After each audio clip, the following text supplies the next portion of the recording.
forward and I'm going to say, hey, everybody, welcome to another episode of Paper Dollhouse, as we have a wonderful segment tonight. We're going to be talking about the insecurities of, basically the selves, what we grew up to see, the male and female, what we see right now, our children. And what do you think that, before I go into it, because I'm about to go into it, we have with us Christina Moore. And Christina Moore, she's with us tonight. She's going to be giving her viewpoint on. Hey, I was going to ask you that was behind you, but I was I going. know. I'm sorry. This is Christina Moore. She is, we call her Sugar Mama, but she's a part of Paper Dollhouses. She's been with us for a while now, and she's absolutely amazing with her viewpoint from a different viewpoint, from a different age perspective. And you did a one-on-one video with her, correct? Yes, I did. Okay, you can get. She's so familiar. Okay, yeah. I saw that. And then this is the infamous Robin. Hello. Nice meeting you. You as well. Hopefully we be in Cali next month. We can meet y'all live, direct, and in the flesh. I'm excited, but I'm not too excited just in case, but I'm excited. That would be amazing. That would be amazing. I would. Mm-hmm. And I was thinking that we talk about this topic for like a little bit. I got a bottle of water in my thing. Robin, what do you think of? Yeah. What was the topic that we were about to talk about? The insecurities of men versus women and hypermasculinity. Oh, okay, let's do that. So, do you think it stems from, childhood, or do you think it starts from adulthood, or where do you think it starts from? I think it starts at whatever point you begin to not love and understand self and want to compare self to others versus comparing self to self, if that makes sense. Right. Okay. So do you think it can be childhood, be adulthood, Well, do you think there's a lot of hypersexuality with our youth now? Like with everyone, do you think they find sex as kind of like an escape situation from the amount of stress that they're going through right now? We touched on this topic briefly on my show this last episode. And tell me where you're from? Again, I'm gonna say it again. I'm not a Freudian I'm sorry, I had a little bit of wine, so my bad. I'm not a Freudian in any way, but if you look at Sigmund Freud and his ideas on sexuality, we all become aware of our sexuality at such a young age, but who do we have to teach us what that is and how to use it? Yeah, I agree. So they're being raised from a standard of how the parent is at the current point. Right. So yep. Yeah. So I guess like that's the whole mindset of the two people, but then it doesn't work out, and we try to still fix ourselves again and rebuild, and then the child is learning based on the parent. Right, exactly. And you know what, I because our whole she said, we need to stop having grown conversations with our kid, and I feel like no, have those grown conversations with your kids, but tailor them to the way a child can understand them. When I was a child, my sex education from my parents was watching the movie Kids, and then every night at dinner sitting down and saying, we will not have sex until we're married. If we do have sex before that time, make sure you wear a Jimmy. That's what she said. Wear your Jimmy hat. Or make him wear it. I was. So that was yeah. And then outside of learning about my period and what happens and how to handle it, I wasn't taught anything. And that's a lot of what our kids go through. They are aware of their sexuality at such an early age, but we don't sit down and talk to them about it and spell it out in layman's terms because they're a child. They can't understand. We don't give them the credit they deserve. Yeah. No, you're absolutely right. And that's what we're, I see a lot of children that kind of struggle with, not sexuality as a finding of oneself, but sexuality as far as sex. Because right now with sex, it's kind of, I don't want to say difficult, but we have a lot of unwanted things that happen that generate from that unwanted sex. But they're doing it as kind of like the comfort thing now, because it's being taught elsewhere. It's not just being taught. Right. Right. You have it on TV. You have it on you have access Facebook, to TikTok, Instagram. We don't sit down and take the time to explain it. And then the other thing that I see is a big issue for me anyway, is that we automatically take sexuality and tie it with sex. Yeah. When that's not the case at all. No. No. That just because I'm saying that you're in tune with your sexuality doesn't mean you're in tune with sex or want to have sex. It just means you realize that you have a V where other people have a P. You have boobs where men or boys don't, you know? Oh, what's she holding up? Oh, it's alive. Okay. It's like a mirror effect. It's like a black mirror. Right. Well, I mean, because everyone has, that's an interesting topic too when we talk about gender and trying to figure out oneself when it comes to sexuality, because then that's a touchy topic, because I don't want to like hurt. I'm not trying to hurt anyone because I love everyone and I don't want to think, but you hold your opinion, and it's not a bad thing, because when we're talking about we're talking about the basic children that we see nowadays that keep having sex with these underage things, we're seeing, is it generated based off of pleasure, or is it because it's an escape, or is it because it's a top mentality that if you don't do it, then you're not cool? And if they're having sex, like, okay, now you have a lot of girls and they're in the what's unwanted and the baby, and then they have the babies and it's either good or it's bad, and they don't have the money to make it in this world because it doesn't make sense anymore. And I ask this question because what is sexually, like, what's happening with our children right now? Are they using it as a, I don't know how to explain it, but you go ahead. What were you going to say? I'm sorry. So I think it's a combination of all of those that you mentioned. And I hate to be the one to plug her own shit, but our last episode, Uncensored, our host Shu, she also touched on that, how, there are a high number of cases where children are being born as hermaphrodites. And the parents and the doctor get together and they decide what sex that child wants to be. Yeah. So you choose to have your child have female genitalia or male genitalia, but that's not how they end up identifying with as they get older. So I think that's also an important part of it too. They're either seeking pleasure because they're not getting the pleasure and satisfaction they need from home. They're not getting the proper attention. They are seeking acceptance from their peers.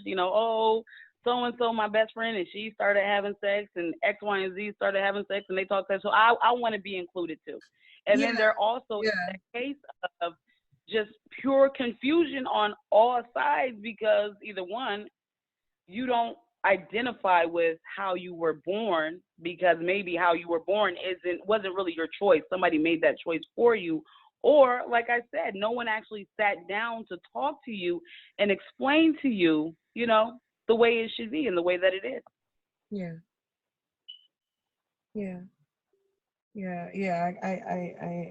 Okay. I agree with you. I like that. That's I'm hoping people see this and respond and they come up with some stuff like this. And I like hearing your viewpoint on that, because I get worried a lot for the people that are dealing with or these children that are dealing with the finding of oneself, especially in this society. Right. Because it's dealing with a lot of depression and anxiety, so a lot of psychological issues as well. Hey, and at such a young age, children should not be dealing with that. So, like I said on the show, at some point, we got to take a step back and look at it and say, hey, maybe it ain't my kid that's the problem. Maybe it's me. Maybe it's what I'm doing as a parent that is causing my kid to react in such a way. Yeah, I agree with that. Maybe it's me. Accountability, yeah. Because then at that point, now you're communicating with your child. Okay, what did I do? Like, help me help you. Right. So that I can help you get bigger, better, and grow beyond me. Or carry on my name better.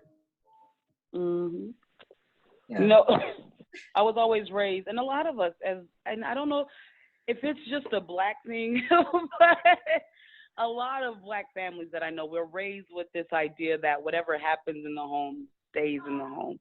We don't get the right to use our voice. We can't speak out about certain things. And for me as a parent, that's the last thing I wanted to do. I tell my kids all the time, if you feel like you need to talk to somebody and you feel like you can't come to me, find somebody you trust to talk to.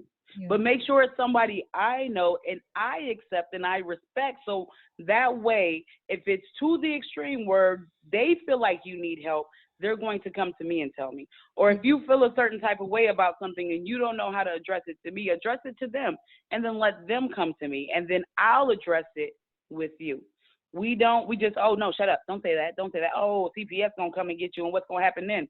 There are laws, there are rules and regulations CPS has to guide by. So why are we so scared of CPS? Girl, that's a whole nother topic for a whole nother day though. I'm gonna stop on that right there.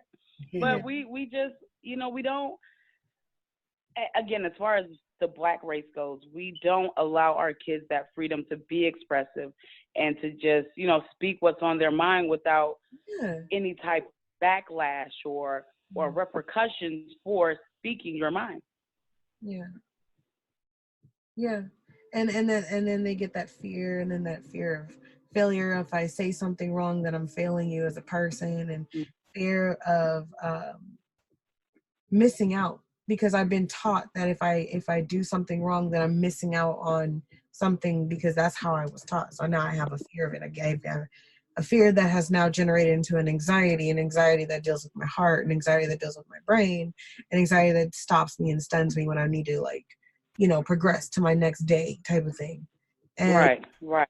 It builds that compression as they grow older, because they either going to get rid of it or they're going to carry it on into adulthood, and it's going to become something bigger, and then they're going to diagnose it as something different. And I don't mean to use air quotations in a bad way, but the whole thing with the stress levels is it's not good for the heart, it's not good for the body, the liver. Our bodies aren't made to function like that, And so when you were in the hospital, I was worried. I was really worried. Like, dude, no, I don't want you to. I was concerned about your health. Yeah, and you know what? And that's a lot of, and everything you said is truth. I have went from being diagnosed as severely depressed, as being diagnosed as bipolar, as finally somebody taking the time to actually listen to me and saying, okay, you just have anxiety. You know what? This little boop, boop, boop, boop, boop. That's all you need to do. Okay. Yeah. And then I started branching out on my own and learning about it and learning ways to cope with it. But I distinctly remember when I was younger, me asking my mom first, because I never felt like I could talk to my mom where she would just welcome me with open arms no matter what I said. So I used to beg her all the time to just have a therapist or someone to go to talk to. And, oh, no, you don't need therapy. Ain't nothing wrong. You just need God. Just go pray. Go to church and you'll be straight. No, there is something wrong with me. And I need, and even at that age, I was in tune enough with self to know that there's something wrong and I need help. My daughter, I know I've told you some of the issues I've gone through with my daughter, but I can't respect. I admire and love and respect my daughter for the point that, she may go off the deep end first because she's a child. That's what her mind goes to first, but at some point of me talking to her and her hearing me, she'll say, okay, Mom, you know what? I need to go see somebody. I need to go to the hospital. I need to do X, Y, and Z to get me back in touch with me. Mm-hmm. So we need to start pushing things under the rug, stop censoring our children and let them be who they're going to be and let them say who they're going to say, and guiding them in the light of positivity versus focusing on the negative. Yeah, I agree with that. And I think. Now let's talk about these grown motherfuckers. No.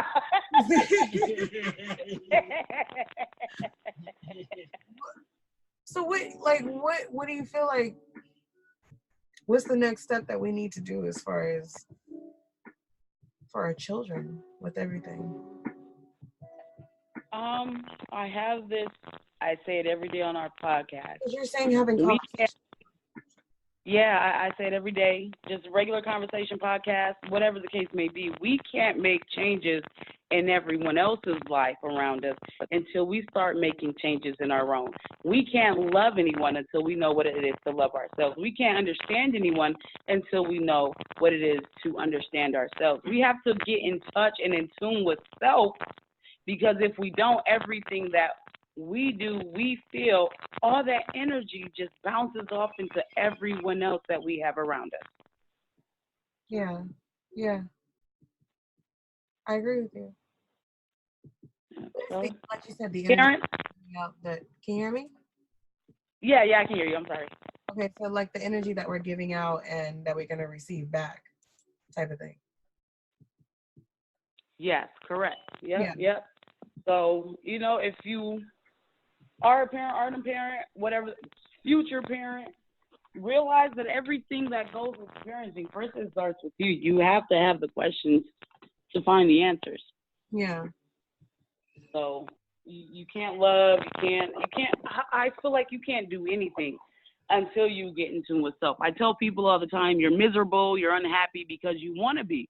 Once you make the determination and find the willpower to not be miserable, to not focus on the negative, and to start making the changes you need to make to focus on the positive and walk in the light, you're always going to get the same results. And this is something that 5 years ago, I was in a terrible relationship.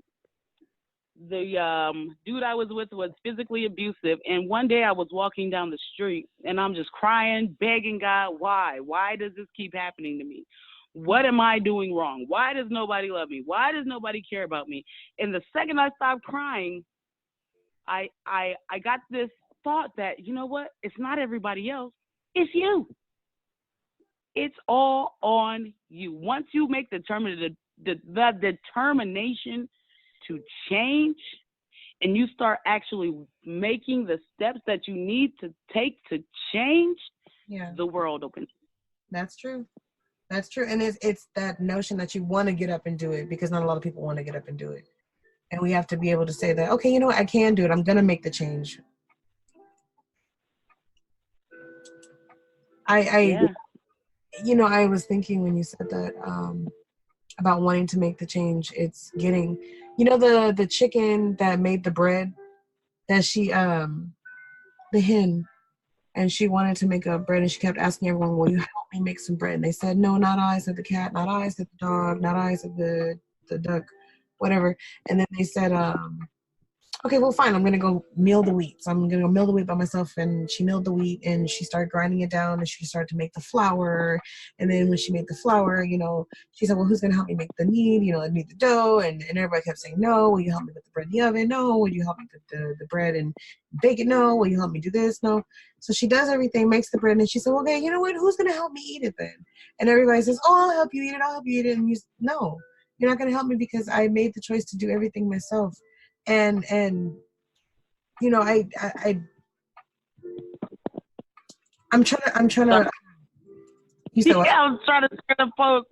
I don't know if you hear that echo, but that's me on the live stream sharing the post. I'm trying. See, that's what I'm trying to do too. So like we're new. My bad. No, it's okay, because I don't know what I'm doing either. It's perfect. Yes, I'm sorry. Go ahead. Yeah, but no. When we make the choices to do things, it kind of sets a precedent. Like, write it down. So go on social media and say, today I'm going to get up and I'm going to do 500 crunches. And sometimes that's like a little gentle reminder that I'm going to do 500 crunches. So maybe I'm going to do like 100 crunches. Maybe I'm going to do like 20 crunches. Maybe I'm going to do 1.5. But either way, I'm going to do a crunch. And I did it. And then the thing is that I made the choice to get up and do it. So maybe tomorrow I'll do 2 crunches. Maybe tomorrow I'll do 20 crunches. Maybe tomorrow I'll do 15. Maybe tomorrow I'll do the next, I'll do 50 or 500. But the thing is that I didn't give up. Instead of saying I want to do something and maybe I should do it, but maybe I'm not going to do it because I'm going to sit back and wait to see what happens. And when we wait and we don't make the decision to get up and want to do something, then Right. Yep. And that's exactly what I can't say exactly what the law of attraction teaches us, because the law of attraction tells us that we can have all the want in the world. And, sometimes you don't have to move to make things manifest and to make things happen. But nothing, you can have all the thoughts in the world, but nothing is going to happen until you have the will and the determination to get up and just move. And I'm glad you said you made the choice. Key word there is choice. Everything in life is a choice. Yeah. I had somebody say, oh, well, they gave me this option A and they gave me option B. And you know what? I chose option B because I had no choice. It sounds like to me you had three choices. You could have taken option A, option B, or made option C for yourself. So there's always a choice, and we need to stop displacing things on other people or other things and realize that it all starts with what? Self. Breaking that codependency of things that you don't need or that you really feel like we kind of cling on to those things because we're told that's what we need. We become codependent of it because it's not even just told. It's like, no, you're going to do this. You're going to do this. And it's going to be embedded in you until you grow older. And this is what you have to do. So when you break free of that codependency and then you find that sense of self, then it's easier to get up and say, okay, this is what I'm going to do. It's going to happen. I'm going to put it out in the universe. I'm going to say, because the law, like you said, the law of attraction, I'm going to do it. I'm going to do it. I'm going to do it. I'm going to do it. And eventually it's going to happen. It's going to end up playing itself because you followed through with every single step. You set up your step for the next step. You've already set up you put a book in order with your bills. Remember we were talking about writing your bills out? Just something as simple as like stacking yourself up for the month. That takes a lot of pressure, stress off your brain. Like you just. Yes, it does. Yeah, like and not a lot of people know how to do that. So like a lot of people should like teach other people to do that. And maybe I know how to do it. You know how to do it. Maybe we should do a show on trying to we should like a bill book edition. Yeah, but I'm directory edition. Don't just depend on your phone. Yeah, I hear that a lot with our people. So I wanted to have an episode on economics, but I don't want to just spout a lot of opinion and facts I find on the internet. I want to get some people who are in the credit field, who graduated with a degree in economics, and let's not just talk opinion on that episode. Let's talk facts. Yeah. I had that episode weeks ago, but everyone I wanted on the show, they fell out. So I'm waiting for the right time and the right cast. If you see this show, you want to be involved in that episode, please reach out to me. Or Nasha, she can get to me. I would love to. Shout out your email and your everything, your shout out everything. Oh, right. I forgot all about that. Okay. Here, I am do this for you. Nabor Smalley on Facebook. NIBOR. There you go. Just look for me. Awkward Menage is my podcast. We are on IG, YouTube, Spotify, a lot of different things. But if you want to get in touch with us for the show purposes, being a guest, look for us on Facebook as Awkward Menage. And then you can catch our show on Spotify, iTunes, Google Podcasts, whatever major streaming service you can think of. We're on, as well as YouTube for this second season. So yeah, check us out. We have a very interesting and diverse cast and very interesting and diverse lineup of topics so far. Yeah, but no, her shows are really good. They're so funny and they're actually really informative too. Like when you really you're good. I love it. I was at work cracking up. I was like, no, y'all gotta hear this. You gotta hear this. You gotta hear this. No, it's good. It's good. And I think we should represent. And I know we were in the works of talking about a project so we can reach out to all those independent artists as well. Remember, we were talking about the underground? Yeah. And you know what? It's gonna happen, but everything in due time. No, but like, do you want to talk about it a little bit? What'd you say? The underground. You want to talk about it? Like, reach out to maybe some independent artists that might want to sign up, and we get a website together, and we have links to awesome, amazing Black-owned podcasts like Awkward Menage, and amazing self-help shows like Paper Doll Houses. Right. Exactly. Let's network and get everybody out there and spread this positive message that we have to spread. And I'm sorry to double back. I just wanted to say that whole last conversation we just had, I wanted to put it in context for those who may be religious, and may get lost when we say self and the universe, you know. So let's say the Bible and God. So the Bible tells us that faith without works is dead. Yeah. That means you can have all the faith in the world, you can have all the thoughts in the world, but until you get up and move, nothing is going to happen.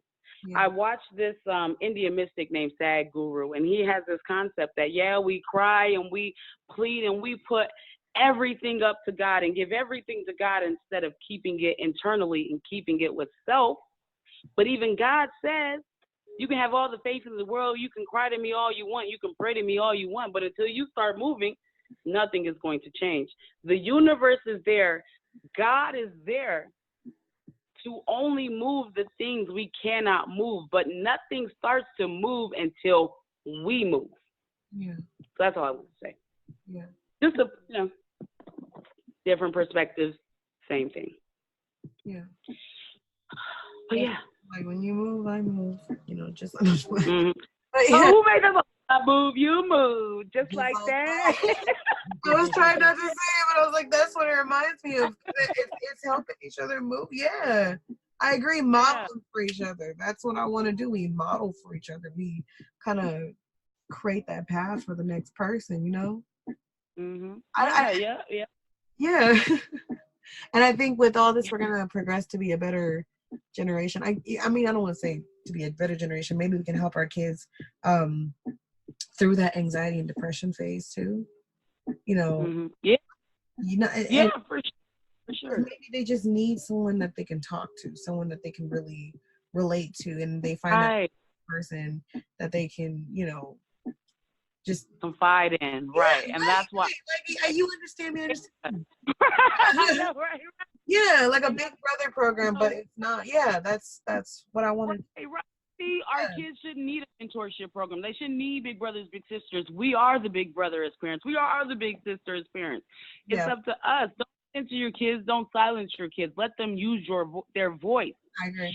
Because I'm pretty sure if they felt comfortable coming to you and discussing certain things, you wouldn't have to hear from a teacher, from anyone else in your family. You wouldn't have to hear from a knock, knock, knock CPS worker at your door. You wouldn't have to hear it from anyone but that child.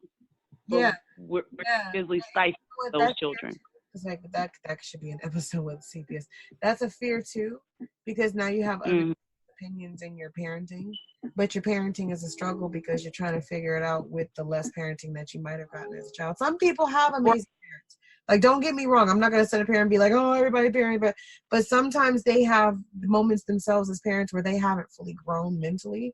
So, they don't know how to teach you to fully grow mentally. So then you don't trying to grow up through the world, through yourself, through what you see, and trying to seek an identity at the same time, while, trying to figure life out.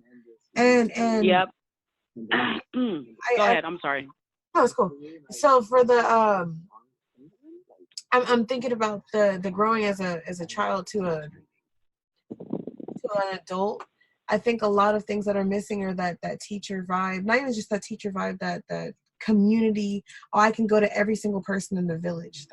Right. Yeah, it's no longer it takes a village to raise a child. It's you talk to my child and try to check them even though they're wrong on fucking you up. Yeah. No, that's what it should be. No, and yeah. Go ahead. No, you're right. I'm agreeing. I'm like, it should be community. Okay. Right. And now that you say that about growing up into adulthood, we do have the flip side where we may have some children who had the accepting open parents, who had the attention that they needed and the love that they needed. But when they got out on their own, they really started experiencing life and finding out, the things that I learned aren't real. So instead of staying true to those values that they learned as a child and what they know to be right, they start to follow and conform to the world. And that's where the anxiety comes in. That's where the insecurity comes in, because we're no longer focusing on self, where what I say on my show, we're focusing on self, but in the wrong ways. It's not, it's me, I love me, I'm beautiful as I am. It's, I'm beautiful, but I'm happy, but we start comparing ourselves to other people or start letting our situations define who we are when we shouldn't. Yeah. And that's where that loss of identity comes in as too. Mm-hmm. Because you're trying to compare yourself to everything you see around you rather than comparing yourself to what you know who you are. And I think that's where it gets difficult as, you know, as a child when they're growing up and they're trying to figure themselves out and they end up getting stuck or trauma bonding with another child that haven't fully figured themselves out. So they're trying to figure themselves together and it doesn't really work out. It kind of just falls through. Yeah. So I before the show, I had this discussion with you a little bit about this little bit of situation I had at work today. Right. And I was on, you know, I have anxiety. Like my body was shaking after. I literally had to walk away to not let Robin out in that training room so I didn't lose my job. But all day was bothering me. I'm thinking, why is this girl acting this way? She's beautiful. She's smart. She has so much going for her. Why is she acting this way? So I fell back the rest of the class and I just started to listen and observe. And I found that, oh, wow. She is beautiful. She's going to school. She has her own business.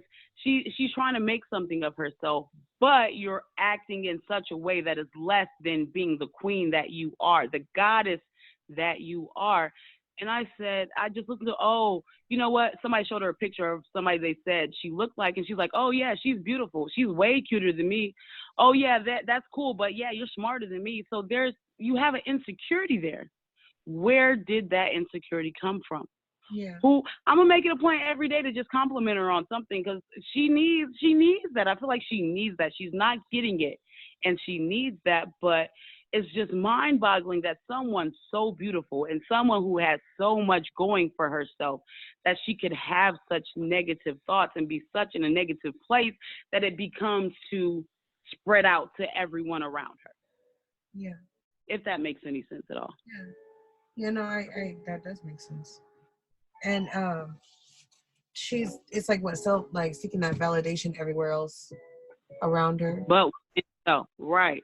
And the only person that needs to validate us is ourselves. Mm-hmm. If X, Y, and Z don't like you, fuck X, Y, and Z. Go find A, B, and C. Go find somebody who's gonna celebrate you for you and love you for you. Yes. Stop trying to fit in and be true to yourself. Yes. That's something I struggle with for a lot of my life. Yeah. A lot of my life. Getting into messy situations, messy friendships, messy relationships, all because I'm trying to be accepted by someone because I couldn't accept myself. Right. And that does tend to happen because when do we have that encouragement as a child? Do you think that could be lost from the encouragement as a child, or what we don't like what we see in the mirror because we're learning it from someone else? Like, do you think that you know what? Yeah. And again, I hate to output any other race, but I'm Black. I'm gonna say this from a Black perspective, especially since I went through it as a parent. Everything we see on TV, everything that we're learned in life is that we are not good enough. Our melanated skin that they try to copy is not good enough. Our beautiful, curly, thick, luxurious, sometimes kinky hair is not good enough. It all starts with self. I remember watching, I can't remember the name of the experiment. Maybe you can tone it in, but they had this experiment and they continuously have this experiment where they have Black kids and they have white kids. They have a Black dog and they have a white dog. I think it's called the baby doll experiment. Yes. And every single kid, Black and white, could say the Black doll was bad, but we couldn't understand. They couldn't tell us why it was bad, but the Black doll was bad. Yeah. Every child, Black and white, could say the white doll is good. The blonde hair, blue eye, fair skin, white doll is good. So we have this perception of ourselves at an early age that we're not good enough. We have to try and do all of these different things just to be able to fit in. And again, it all starts with home. That's the way our parents teach us. Go ahead. No, I was getting excited. Clark doll. It's the Clark doll experience. The Clark doll. Okay. But I was about to agree with you. No, you're absolutely right. I repeat the last thing that you said because I read the thing and I lost my train of thought for a second. What did I say? Oh, we're taught at such an early age that everything about ourselves that is beautiful isn't good enough. Yeah. I have soon to be 14-year-old, and I went through this with her. She hated her dark skin. She hated her hair. It always had to be straight. It always had to be what she saw on the TV. Yes, you can't change your skin tone, but hey, I can change up my hair and I can make it straight. I can get contacts and change my eye color. I can work myself. I can go to the gym and work out to the bone until I have this perfect figure that the white man says I should have, instead of accepting self. And we as parents, we allow it. Yeah. We don't do anything to counteract that conditioning that the government gives us. We do nothing. Yeah. Again, we sweep it under the rug. Yeah. We try to conform and fit in to a society that was never made for us. That's why I feel like segregation should have never happened. I mean, I'm sorry. We should have never pushed for desegregation.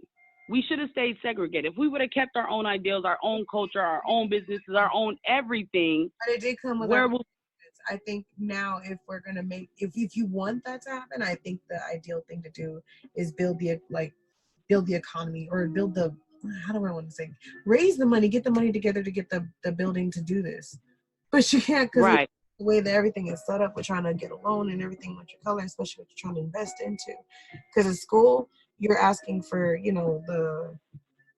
Oh, girl, don't even start about school. Like, how would that like, I'm wondering how that's going to happen if you do that. Like, it's going to be in the news, oh my gosh, this all-black school, oh my gosh, is it going to be an issue? Are we going to protest? Are we going to actually do it? And if we do it, what's going to happen to our youth, though? Like, are they going to grow better? Are we going to do this as an experiment? Exactly. Right. Is it going to get worse? Right. Is it going to get worse, or is it going to get better? And I feel like, for myself personally, it's gotten worse. And they burned everything we tried to build as Black people. They burned it down. Okay, if we built it once, we could build it again. Yeah. We got desegregation and felt like we were accepted and included when we never were. Yeah. We never were accepted. We never were included, but we let go of our culture. We let go of our ideals because finally the white man accepts us for who we are, when it should have been the other way around, of us accepting. Well, no, I can't even say, because we've always accepted the white man. We've always turned a blind eye. We've always been willing to forgive and forget, but we should have remained segregated and kept our own businesses, kept our own homes, kept our own Wall Street, while still being able to work with and be inclusive of them. Once we got desegregated, once we got those quote unquote civil rights, everything we worked for and everything that we were working for took a halt. And now I see us as a new generation, which is, we're a generation of crack babies, yes, but we are still working to overturn and get back to where we were before we were told, oh, you can have these rights. Oh, you're accepted.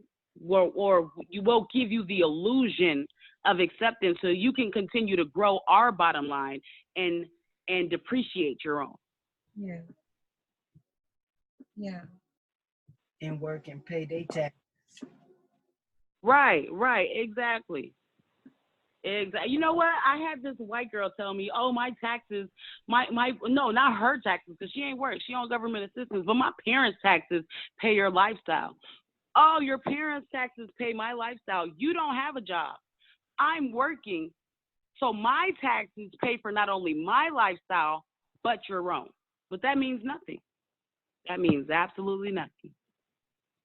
But see, I like that we're talking about this, because I know that there's such an anger and a deep hurt when it comes to within that community within itself. Do you think that maybe the Black community could go in and maybe learn from a different community with like a different race, or that they come like from a different economical standpoint, or even from a different standpoint how they raise their families? Like, do you think if we could learn off of a different culture, do you think we'd be more open-minded to that, or kind of blend better with each other rather than just segregate? Yeah, definitely. I have a friend on Facebook, and I ask him for, he's the quote unquote privileged white guy, and he brings that up a lot, and I ask him for advice solely because I know he can give me both sides of the spectrum. And that's the one thing he said, when I'm on the fence, or I say, hey, I don't know if you're right or not, he's like, whose word you gonna take? listen to the privileged white guy here, research what I'm saying and then tell me I'm wrong. And 9 times out of 10, I can never tell him he's wrong. Yeah. So I'm not saying when I say we should never have pushed for inclusion as far as segregation goes. We should have remained segregated. We should have remained building our own and supporting our own. But being segregated doesn't mean you can't accept someone else's point of view. It doesn't mean you can't take anyone else's advice. It just means that when it comes down to business, when it comes down to education, when it comes down to whatever you need to take up shopping, whatever you need, I'm going to stick with my own. But I'm going to take your advice and I'm going to include you at a limited pace just for that knowledge so I can grow my own. Yeah. Yeah, I agree. And then it needs to be taught more like that. I keep saying trickle-down economy. I could be wrong. Just correct me if I'm wrong.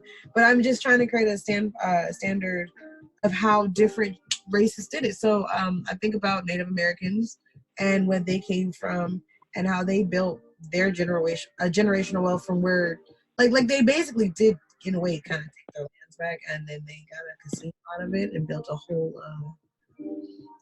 neighborhood, at least over where I live. And I think that's absolutely amazing. Why can't we do that? It's kind of like digging into the seven deadly sins, I know this is really bad to say, but like Jewish people with the Holocaust, and then they now invest in porn. Now, probably not all of them, but it's investing in the 7 deadly sins. People like doing certain stuff. They're going to give back what they give. They're going to pay for what you like. I mean, what can we invest in? What can we do? Like, and even then, I have to give respect and big respect to a lot of places that they have their own restaurants and they have their own car joints and they have their own mechanics and they have their own connections and they have their webs that they're building and they have their own their own storefronts and they have all these places. And then we complain about things that we can't control right now, but like we can help control each other, like with making something, planting a seed with each other. Everybody invest something in with each other, and let's see if we can get this tree to grow. At least that way that the payout will be really nice. As long as somebody knows how to do fractions and algebra. Right, exactly. But again, it all starts with self. Shu said it was a double consciousness issue where we can see everything good in every other race and every other skin tone but our own. But that's part of the conditioning that we've had from day one of this country. Yeah. I know that's what's up. I know people probably go hate me for this, but I have a love-hate relationship with Hitler. Okay, I said it. I love Hitler. I hate him for the man he became, but I love him for the man that he was, because if you really study Hitler and the way that he took power, that's the way to win the race. Okay, wait.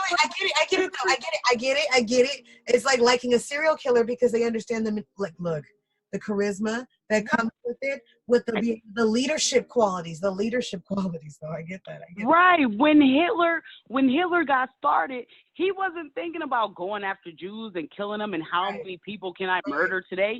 He started with, you know what, my people are being suppressed. My people deserve better than this, and this government isn't giving that to my people, so I'm going to do what I need to do. I'm going to make the moves I need to make to do better for my people. Yeah, he got a little misguided along the way, and he had people on his team that were way misguided, but when you break it down and look at the facts of how he came to power, Hitler was a genius. And if one of us, like Malcolm X, unfortunately they killed him, that was him. He was our one. We need another one. But when you look at the way Hitler took power and the reason he started, had he stayed on the straight and narrow and had the right people in his camp, he wouldn't be looked at the way that he is now.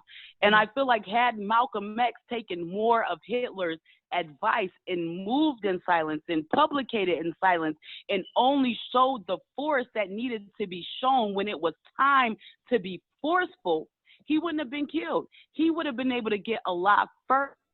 My issue, I love Malcolm X. I feel like my son is the next Malcolm X. Don't get me wrong. But the problem with Malcolm X was he showed his force before he was ready to attack. Yeah. He showed his force too soon. So we need to, like you said, be able to take bits and pieces from all these other races and all these other cultures and figure out how we can put it with self, with the Black culture, the Black race, but do it the right way. Listen, this is the other thing with that. We don't patronize each other. We whether go and buy Mexican food, we go buy this, we got to buy these jeans from Nordstrom's or whatever. We need to have our own stores and buy our own, have our own people buy from us. We the ones making everybody in the 99-cent stores. We the ones making them rich, but we not getting nothing out. Right, exactly. And when it comes to things like you, oh, I'm sorry, go ahead. Yeah, we need to start investing in our own things and our own children so they can have and raise up to want to have stuff on their own. Right, right. But it all starts with an investment of self. Yeah. And I said this on one of our old podcast episode, and that's not too old. But I said that Black people are the biggest consumers. And then one of my hosts called me out. I love him for it. The original Project Logic from Pontiac, Michigan. He said, well, show me the facts. Where are the facts? People keep saying this, but where are the facts? So I did the research.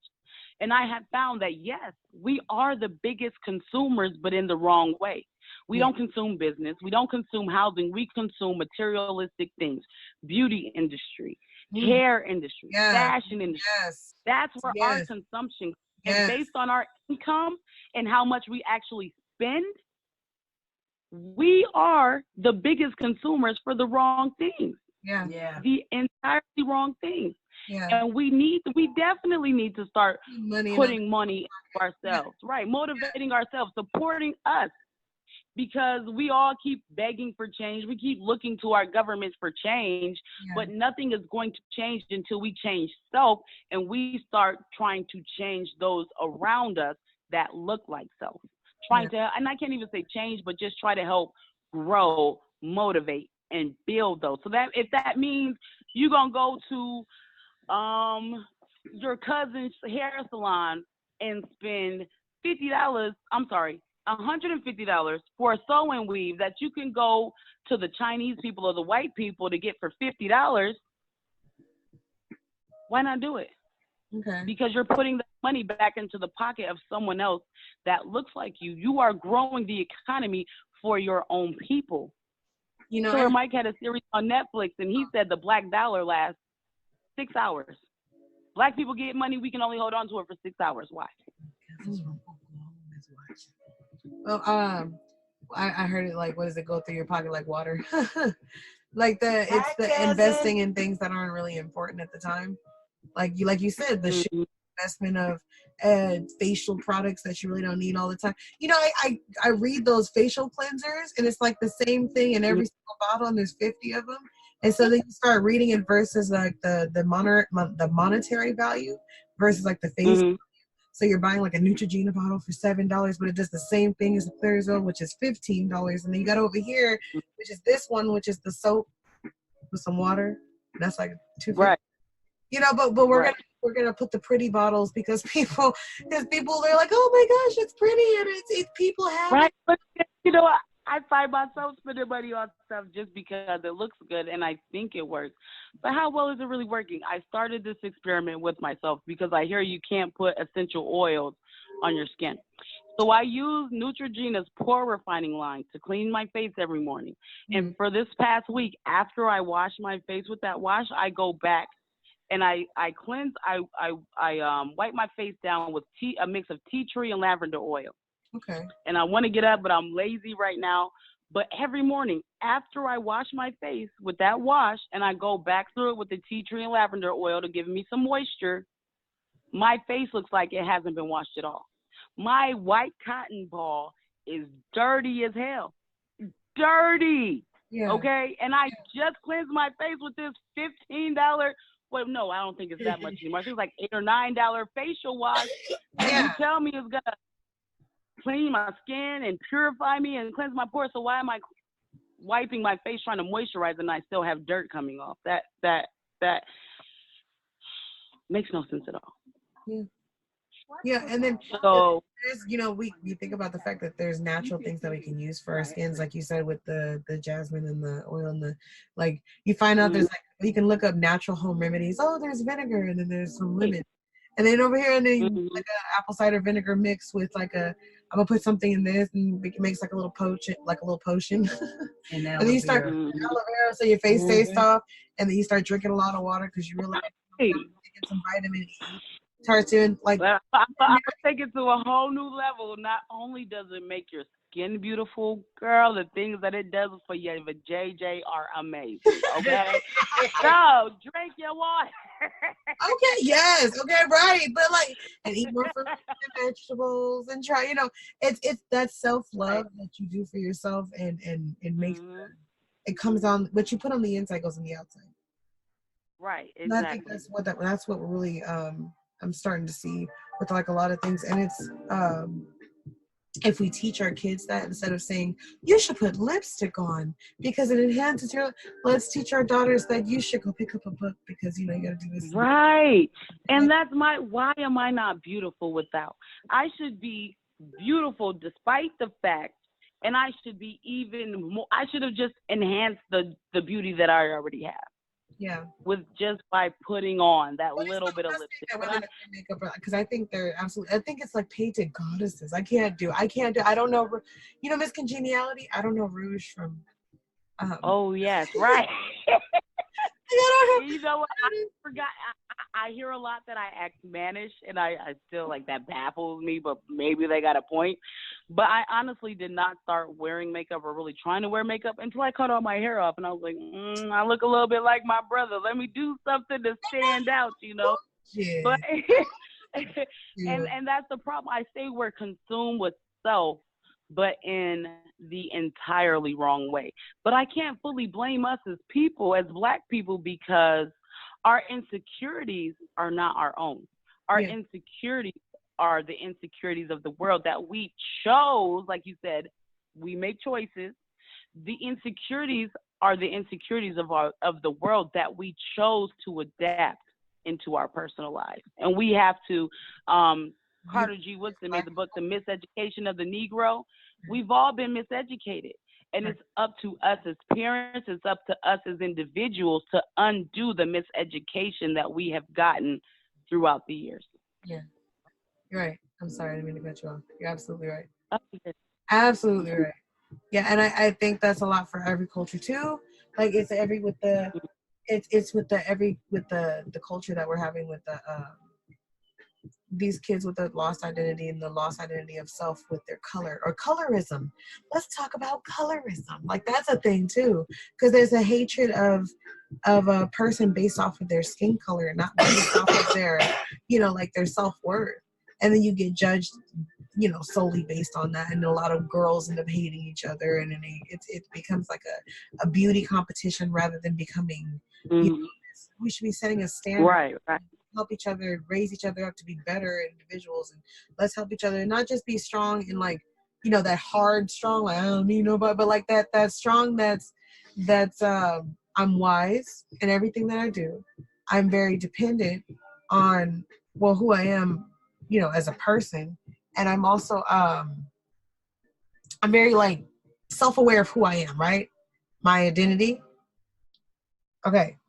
And I think now with the loss of self with a lot of people, there's a lot of children that they're trying to find beauty in everything. And I appreciate that, because sometimes we need to find beauty in art and in the cinematics and the other stuff, because it's that relief to the stress of our brains. But not even just me. I'm not a kid, I'm an adult now, but coming from an adult who graduated from a child who went through some crazy stuff, I had to raise myself. I feel like Mowgli. I had to raise myself. I didn't have that proper family life, and I wanted to study what I wanted to study because I wanted to learn more about why why was I getting dragged through the house or dragged down the stairs and like there's a gash on my leg now and I'm being screaming and like I hit my head on the back of the garage floor because you want to take my journal because I'm not allowed to write down my thoughts. Now I have a fear of writing things down and I get anxiety when I have to make plans, like if I have to make plans for paper doll houses. Like it's just stuff like that. Or even if the fact that I have to remember the fact that I was beat severely or had knives pulled out on me because I didn't do what I was told to do, or I had to eat, like I was eating out of trash cans because I wasn't being fed. And I've been a fat girl my whole life. I mean, I'm losing the weight now, but I was a big girl, but I was stressed out all the time. I wasn't allowed to go anywhere. I wasn't allowed to do anything. And as a child, I had a lot of depression, a lot of anxiety, a lot of stress. And I was raised by multiple people, a lot of different women that should have been teaching me, but they were all fighting with each other. Every single day was a fight. Every single day was a fight. Somebody was fighting somebody. Somebody was throwing somebody down the stairs. It was crazy. I'm surprised we didn't have ties to the mafia. That house was freaking crazy. You guys seen Shameless? I lived that life. That was me. But the thing is that it with the oh yes. Hello? Hi. Okay, back. My bad. I don't know what happened there. Oh, okay. Well, that was someone else. But no, with the life that I was given as a child and I had to grow into an adult, I had to evolve myself based off of what it is that I needed to do.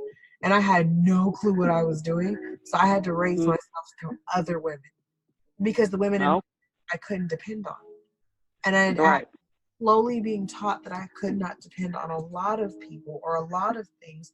And then it wasn't like a rebellious, a bad thing, like, oh, you can't depend on people. It was more of like you can't codepend on the needs or the or the expectations of others or people's their viewpoint of you or yada yada yada. You wake up with you every single morning, you go to bed with you every single night. What are you going to do for yourself? Because at the end of the day, you're the author of your own story. And so I just think that's what I want a lot of people to understand. Okay, go ahead. I'm sorry.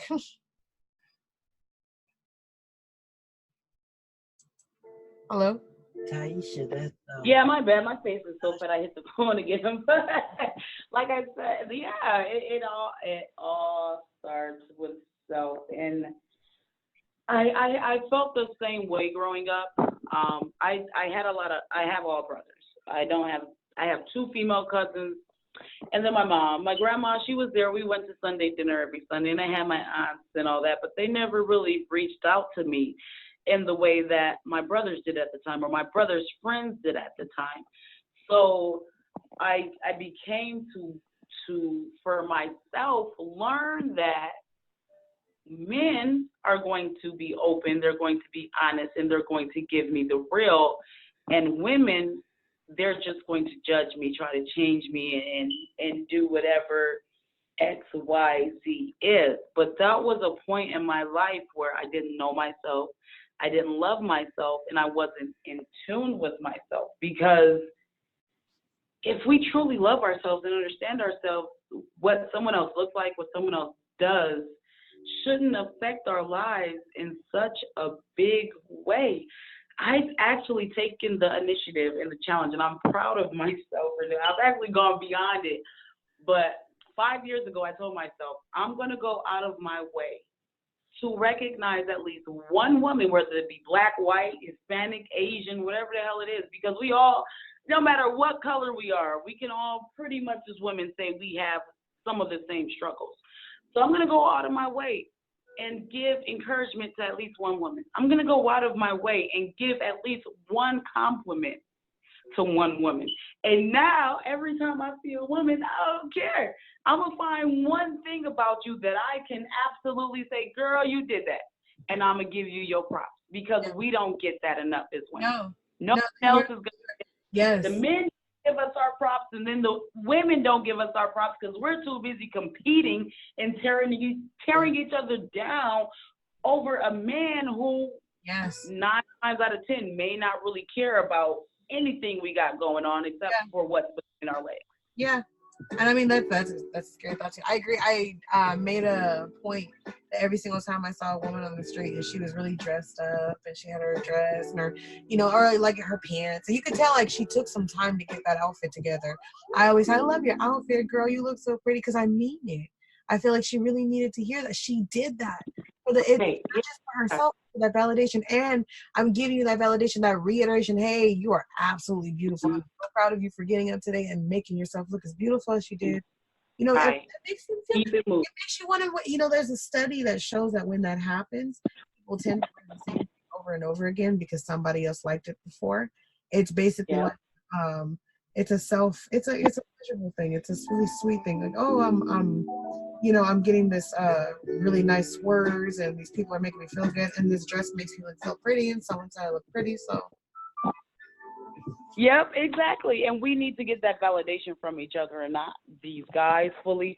But a story that really it stands out to me. It just happened just last year, and I talk about a lot. I went to this furniture store, and I'm looking for furniture for our new home. We just moved to Texas. And the sales lady is in there. Girl, I mean, she's Asian, but she is absolutely gorgeous, flawless from head to toe. But she's got this frown on her face. She looks down. She's sad. So before I spoke to any other man in the place, the first person I went to and directed my attention to was her. And I said, girl, you look good today. Who is your makeup artist? She laughs and gives me a smile. And, oh, my God, I did it myself. And I said, you know what? You did that. You should look into a career in that. And the entire time, the rest of the day at least from when I was in there, she had a smile on her face. She was joyful. She was happy. And you know what? That made my day. I'm going to go ahead and give you a discount on your furniture that I wasn't even looking for because I took the time to recognize her. Yeah. And I'm going to take it another step further. Ladies, don't be mad at me. Just as much as we encourage ourselves, we need to encourage and motivate our Black men, because I don't care what you say. Yeah, we're the bearers of children. We have this automatic burden that we can't get away from. And I can't even say burden, but this automatic responsibility that we have to deal with as women. But we also need to encourage and motivate our Black men, because if we did more of that and less of the nagging and these niggas ain't shit and yada, yada, yada, maybe we'd actually see some real change within our Black men that we want to see. That's number one. Number two is we can't fully fault them, because we should know that the world is against them. They are the biggest target in the world. So we shouldn't be that headache, that constant headache. We should be that peace. We need to be that peace and that motivation. And I know it's hard. Trust me, I know it's hard. I have been the typical crazy Black bitch plenty of times, okay? But we still need to be able to humble ourselves and come back from that and say, you know what, I was wrong. But let me spell it out for you in layman's terms. Nothing gets done with conflict, whether you are woman dealing with the woman, a woman dealing with the man. We need to learn to handle our situations better. Yeah. I agree. I agree with you. I was going to say, when you said encouraging the man, you said that using like more of a humble take on basically encouraging the man in your life, whether it's your son, your lover, your father. They deal with a lot of stress, because not even just like taking color too, because there's other men that go through this. Like my father, he's Mexican. I'm being honest. Right. He deals with a lot on his plate, because he had to adapt to a society that didn't even want him here. Like he came here to work for my family out in for my abuela, so that way she can have a sense of life. But at the same time, he's dealing with his own medical issues, and he's trying to make it, and he's trying to live a life and take care of his son, and he talks to me and trying to get his life in order. But at the same time, he's pushing against something. It's a push-pull thing. Like, he came here for better change, and he's slowly building, but he's at an age where he should be getting help, despite you should already be there. Yeah, and he's at the point where he can get the help that he wants to because of his skin color, though, his ethnicity. It's a problem. So when I say, we do need to humble our men. They deal with such a heavy role. They're men. They're strong. Right. supposed to do certain stuff. It's a pressure put on a man, and then what ends up happening is it does create that insecurity with them. Am I good enough? Can I do it? Am I strong enough? Am I worthy enough? You know, can I have the ability to do this? You tell me that I'm, you know, nothing, and so as a man, I feel like I'm nothing, and then I'm going to aspire to be nothing, and then I'm going to treat everything around me like it's nothing because it's nothing. Right, right. Yeah. Because it's easier to attach those negative connotations and have those negative thoughts than it is to remind ourselves of the positive things and hold that positive connotation. But I feel like, again, it all comes from conditioning. And Black men and Black women, light-skinned Black people, dark-skinned Black people, we constantly have this conflict and this argument and this back and forth, not because it's what we want to do, because that's what we've been conditioned to do. They've been taking the Black man out of the home from day one, and they said, oh, you know what, you a strong, independent Black woman. You don't need a man. Let's go ahead and give you, Uncle Sam gonna give you this, we gonna give you that, we gonna give you this. You don't need that man. So we automatically built that ideology that because Uncle Sam is taking care of us, we don't need the man. But we forget from day one, we didn't have our men there because they were taken away from us, either through murder or through jail. They were taken away from us. So we had to get used to being without the Black man because we had no choice. But what would have happened if we stood up for the Black man as much as the Black man stood up for the Black race way back in the day, and we supported them when we were on the front line with them and fighting with them and organizing with them? What would there be a difference? Would there be some sort of change? No.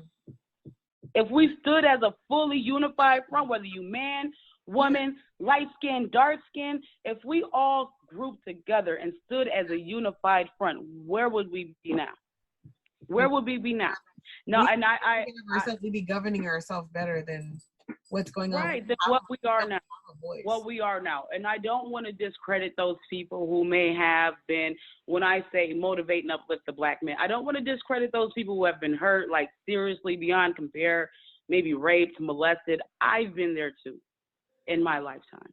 As a young child, I have been there too. And I still say what I say today. Because whether you are male or female, had you had the proper conditioning, the proper motivation, the proper influence in your life, we would be better off as a whole. And if we make the determination to make the changes now that we couldn't make as a people all those years ago, slowly but surely things will start to trickle. Yeah. It's like a trickle effect. Yeah. You know, it starts with 1, you get 2, then you get 10, then you get 50, then you get 1,000. It's everybody. You know? So we have to be willing to say, despite the fact that X, Y, and Z did this to me, I still choose to see the positive in what could be. Maybe, and it's not in every case, but maybe they did that because they didn't have a full understanding of what they were doing.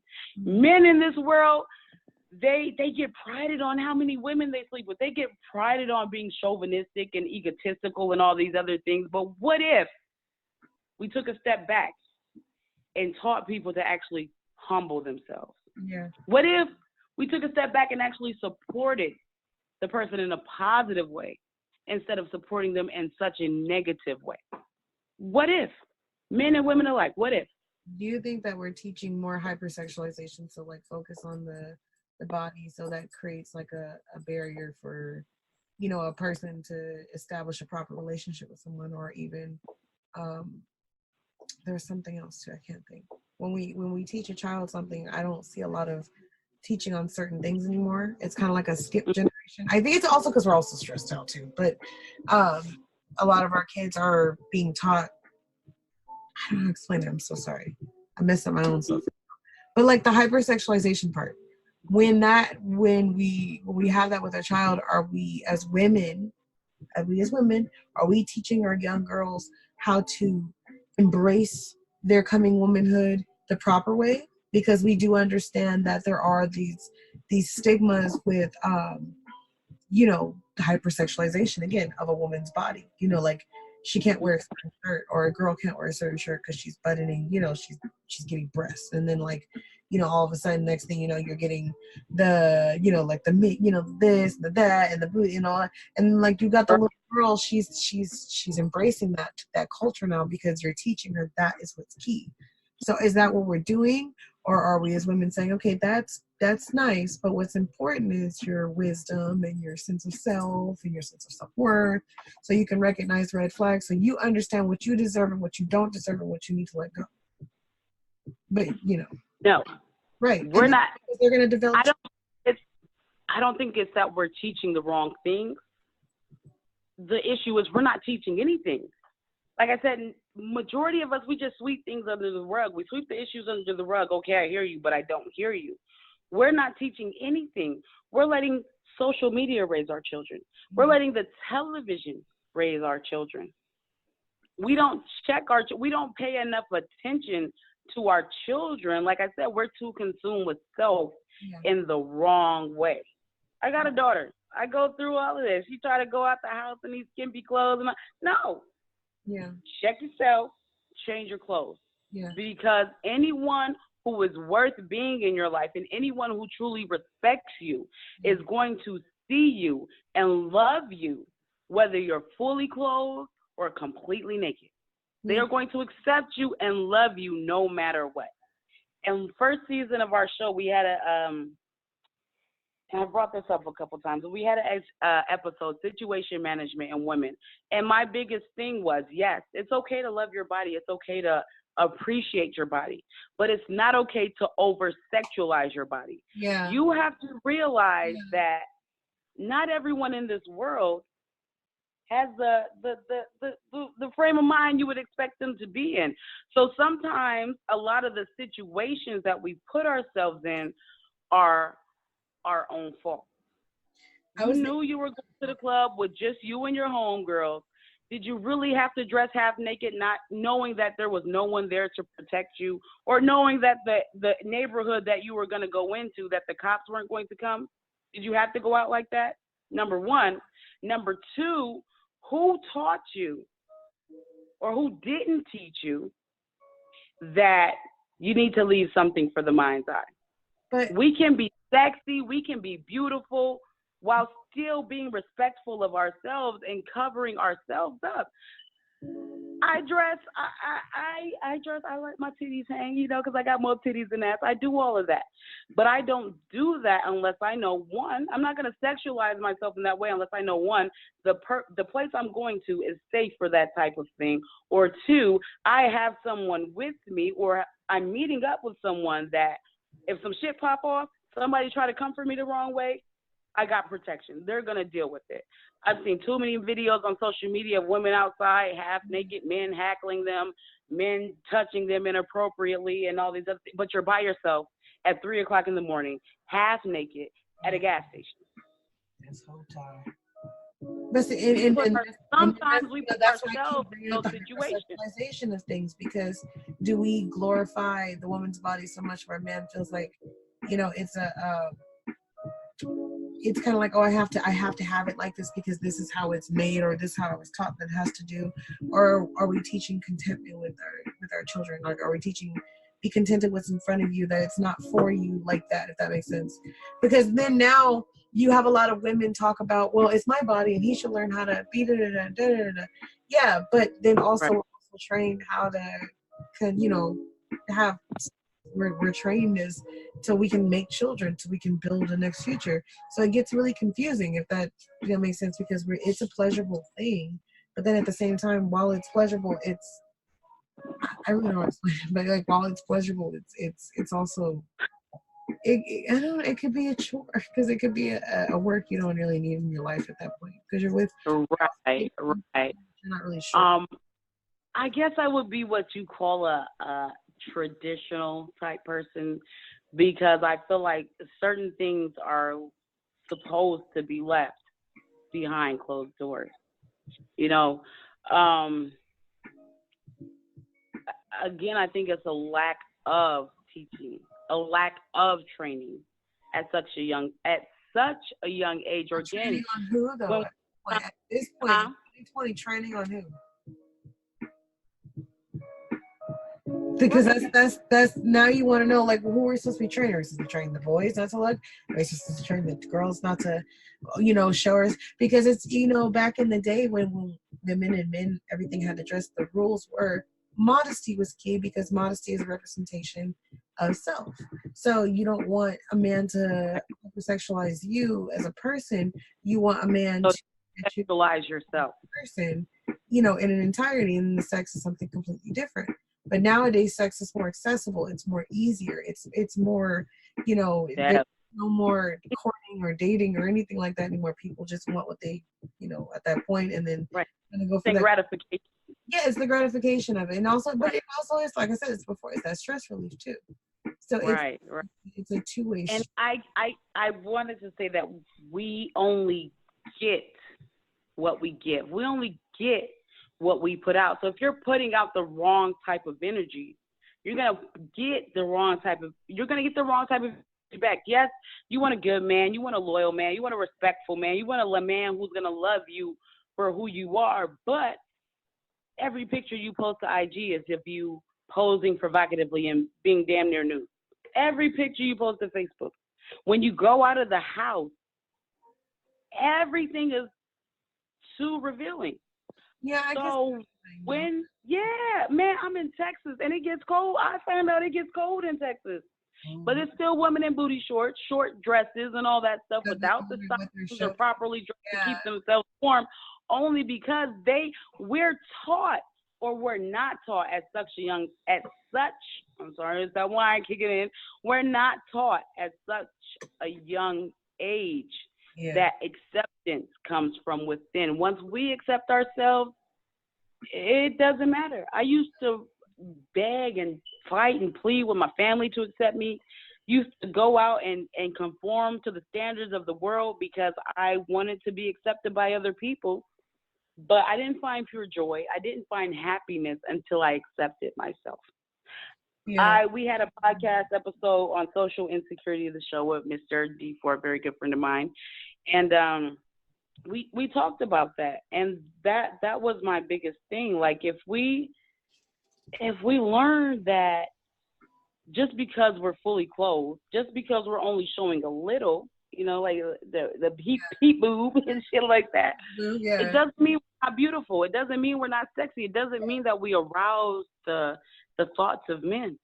I am fully dressed 9 times out of 10 in jeans and t-shirts, yet I still get all the attention I don't want. I still have men hitting on me. Because at the end of the day, because I have a man. So they don't see, it's not what is outside that they see when they speak to me. It's what's inside that they can, what's the word? It's what's inside that they can sense, my personality, my spirit, my soul, whatever you want to call it. That's what they see first. That's what we have to develop. That's what we have to build upon. Let's stop focusing on the exterior, this body that degrades the second that we become born, and let's focus on building the soul, the spirit, the personality, and watch people just flock to you.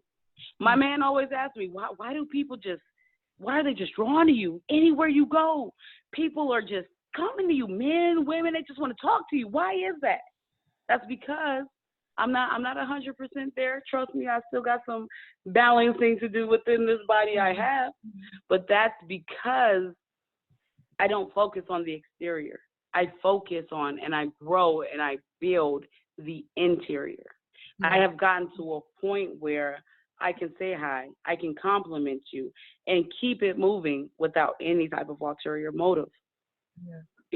So I don't know if that made sense, but I'm a little there. But maybe I think we've been doing this for a while. I think there too. I'm like over here, like I don't know.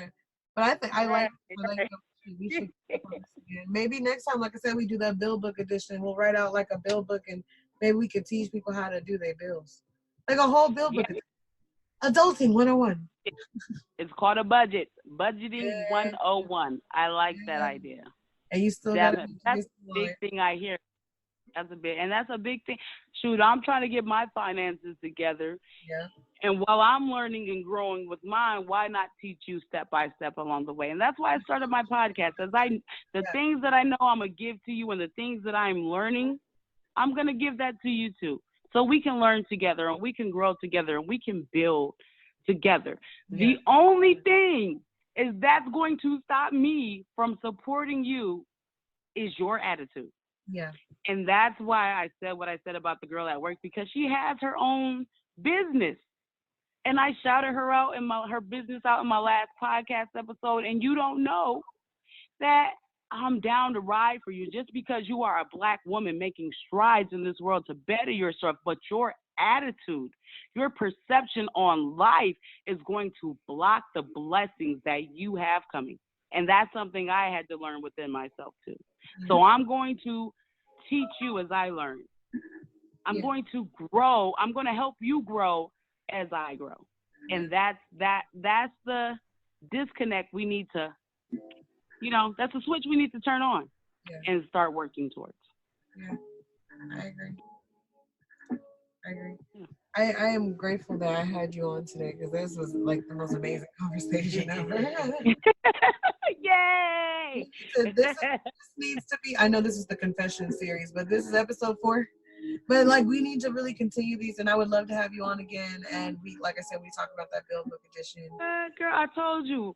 I mean, my life fell apart there for a few months, but anytime you need me to do something, help you, girl, I'm rocking with you. You still want to get those 1 interviews a week? I can't say I can get you some big names, but let me know, because I know plenty of women with stories I feel like need to be told. So I rock with you 100%, and I'm going to help you grow just like you've been trying to help me. And same with me. Whatever I got to send your way, I'll send your way. If you need some, you know what? I got you. Don't worry about it. But I'm going to send you some stuff your way too. And then, like, we're going to help each other. I already have plenty of time. So like I said earlier with my third situation, you know what? You can't help me this time, but God damn it, if you need me, maybe I can help you. Yeah. And that's the mentality that we need to start clicking in our heads. Yes, I can't help you right now, but I need your help. No, you can't help me right now, but you need my help. So let's be that leg up for one another. Let's do it. Yeah. No, I agree. And we need to be that community, build that community within each other and keep going. And we're gonna grow. And like I said, 2020 is a brand new vision. So yeah, for sure. And I'm gonna stop pussyfooting around. I've been telling myself I'm gonna write my goals for Awkward Menage. I'm gonna get a vision chart and write those down. My goals for my personal life, I'm gonna start a vision chart and I'm gonna write those down. Yes. So whatever it is, whether you want to call it a resolution, whether you want to call it a goal, whatever you want to do, write it down. A mission statement. We got a family mission statement. My kids have personal mission statements, which I need to update. And I have my own personal mission for myself as well as for my show.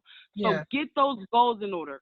Write those goals down and start affirming yourself every day and telling yourself as well as the universe, I don't give a fuck what you got in plan for me. This is what I want to happen. So this is what's going to happen. Yeah, have you seen Russian Doll? There's a part that's forever my favorite quote, and she says, "The universe is trying to fuck with me, and I refuse to engage." And I was like, right. And like she figured it out. She was like, "You know what? I got this. I'm not dying next time. Let me figure it out because I got it. Don't worry." Right. And you know, and my last point, I hate that term. You only live once. Yeah. No, you live every day. You only die once. And I only say that because of the Russian Doll reference. You only die once. Yeah. So live every day like it's your last day on earth and do what you have to do daily. Take the steps you need to take daily to become a better person than you were the day before. That's true. Make a change now. I used to joke around about like when I would leave the house and I would put on my flip-flops. I was like, well, what happens if my boat crashes? And I'm not even going on a boat, but I'm like, what happens if my boat crashes? Like, you know, what's that one movie called? When he had Wilson, the Castaway. I keep thinking about like what's bugging me to this day is when he took off his shoes. He took off his shoes from an airplane, and it still bothers me. You had no shoe. So now when I leave the house, I threaten my kids. Do you want to like your ship go down and you don't have your shoes? They're like, what are you talking? Like, you don't understand. We're gonna watch Castaway one day. And a comfortable pair of shoes. Oh, right, with some tennis shoes. Here's some running shoes. You can run from the cheetahs too. No, and because that's that rational planning, the unnecessary planning, the irrational and the rational planning, the unnecessary and the necessary planning all at the same time to take the next step forward. Yeah, I'm gonna write out my budget. I'm probably not gonna stay within the budget, but at least I know if I skim off the top a little bit, at least I'm only skimming off the top a little bit. It's not like a major investment. Right. So this, and you know what? This is perfect because me and my man, we keep talking about this. We need to make a budget. We need to make a budget. I'm mainly the one that pushes it because up until now, you know, he's had his shit together. But I'm going to hold you accountable just like I hold him. What day do you want to get together and create a budget? Yeah. What day? No, give me a day. Give me a day and time, and I'm going to hold you accountable to that. Oh, me? Yeah, you. Oh, shoot. What's today? Friday. Well, technically Thursday for.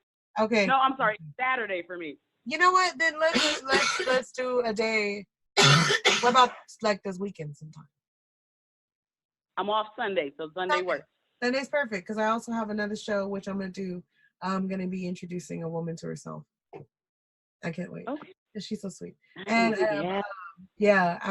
Keep sharing those links with me like you do. I might not get the chance to share it, but trust me, I am supporting you. I am talking about you.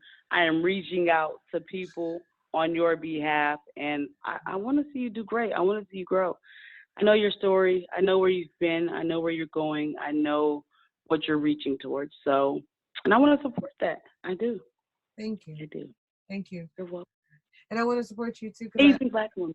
I'm telling you, because you're freaking amazing. I think you're absolutely an amazing person. Excuse me. Thank you. I think a lot of women should listen to you because it's so great. That's why I said, do you know a lot of these comedic that are non-Black? So like Tracy Ullman, you have like that vibe. You have that. Like it was a mix of Wanda Sykes. Like you know, I can see it like my dude said I'm like Monique. Like you know what? Yep. And you know what? I love Monique. She real as hell. She is real as fuck. You are a lot like her. But I was saying that these influential female artists that don't really get recognized too well because the fact that they're comedic. And the stigma is that women aren't funny. Women are supposed to stay, you know, in their place. Women aren't supposed to have a voice. So this is a platform for a woman to have her voice. And for you. That's exactly why I started my podcast. I was tired of being censored. I was tired of my voice being suppressed. Yeah. And I said, God damn it, if you willing to listen, I got some bars for you. Okay. Yeah. And I and that's a good thing too. And I like how you bring in the big dogs that you got these big boys with you that they can be like, yeah, you know what, she's right. And I like that because that's experimental too when you think about it. Like you can like if you think about it, you can what was it like with the whole ideal that a man can't do or a woman can't do what a man can do and she has to have a man nearby so people can hype her up. It's the same thing with that. People are gonna see that and like, oh my gosh, she's amazing. I just want them to see you for you. Because at the end of the day, those men aren't there. They're not the voice behind you. They're not the voice behind you. They're not you. You're you. Right. And I like you and I like your story and I like what you possess as a woman, as a mother, as a single Black mom trying to make it in this world, and as a woman that's trying to make it and be oppressed every single day, but get up and told that you feel like you can't do it, but you're doing it despite everything, despite your odds, despite your everything. And that's when I talk about the hypersexualization of things, because that also affects like our job lives and that also affects our personal lives with we could have issues with finding a job or anywhere from like you can't wear certain stuff to a job because your body curves a certain way or you can't do certain stuff because you're you know what, my new job, they have this rule that you can't wear form-fitting clothes.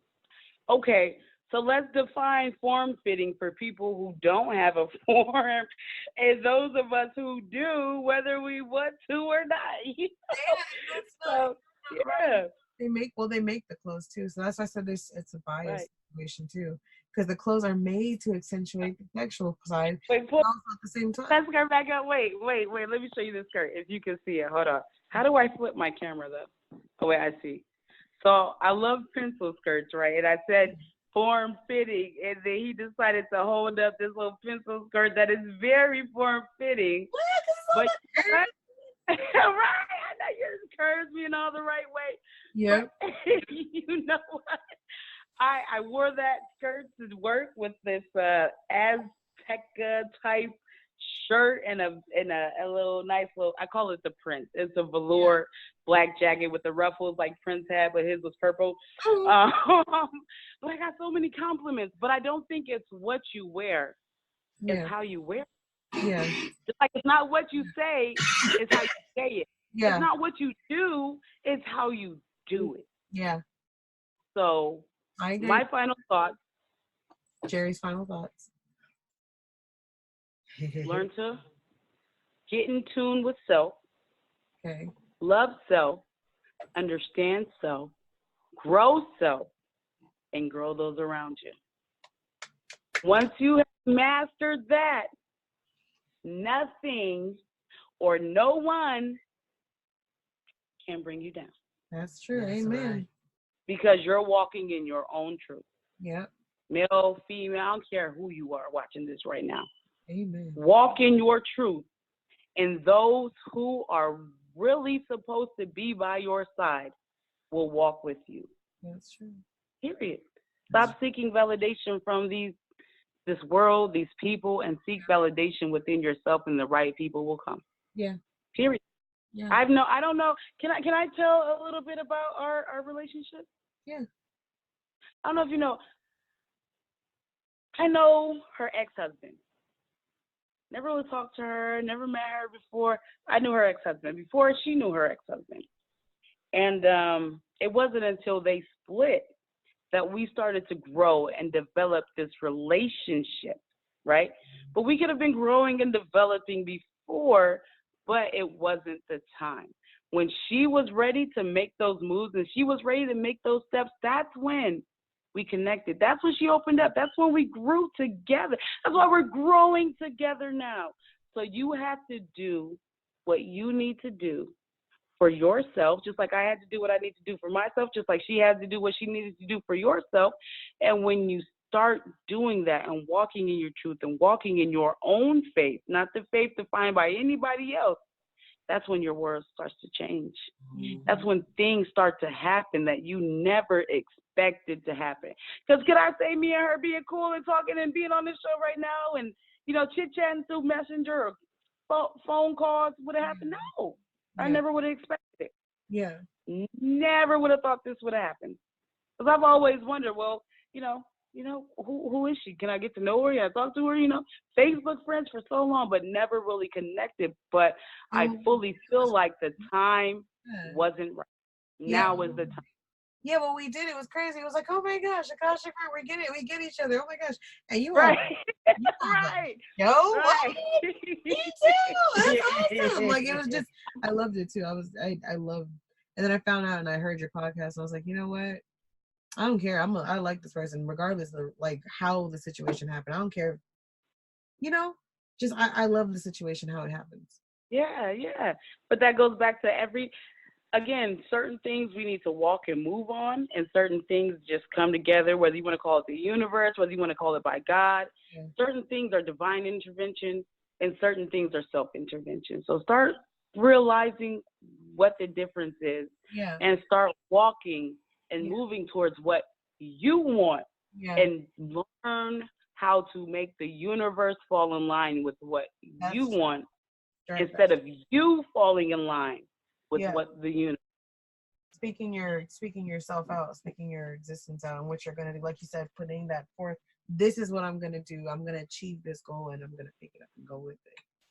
Right. Exactly. 150,000. Like put a motion in action. Like, I'm gonna do something. I'm planting that seed. I'm gonna go do something. I'm gonna do it. Here, I did it. I'm doing it. Yep. Oh my gosh, it's happening, and it's you're taking a step out of the unknown. That's all it takes. Dr. Bob wrote a book called Baby Steps. And if you don't know, no, I forgot the doctor's name. Bob was the patient. If you ever seen What About Bob?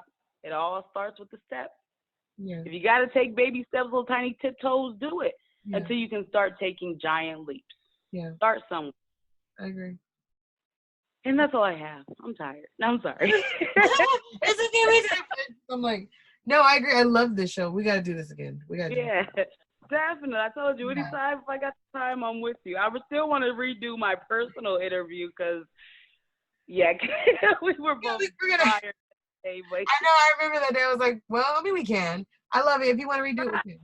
Totally. Yeah, all this weird stuff started happening, but you know what? We pushed through it, and we were resilient, and we got it done. But I would like to redo that. I would like to. Would you like me to take it down? Huh? You want me to take it down?